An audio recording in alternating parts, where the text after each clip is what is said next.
ल दुबईको स्थानमा चाहिँ म आएको छु। विशेष गरेर यो हाम्रो दाई हुनुहुन्छ यहाँ। हेलो दाई, नमस्कार।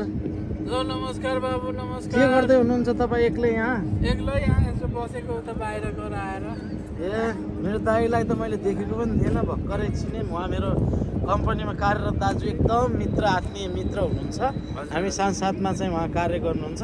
अनि दाजु यहाँ तपाईँ कतिखेरदेखि बस्दै हुनुहुन्छ अनि के गर्दै हुनुहुन्छ त? यहाँको अनुभव केही बताउन सक्नुहुन्छ? कस्तो लागिरहेको छ माहौल? 2021 देखि बसेको।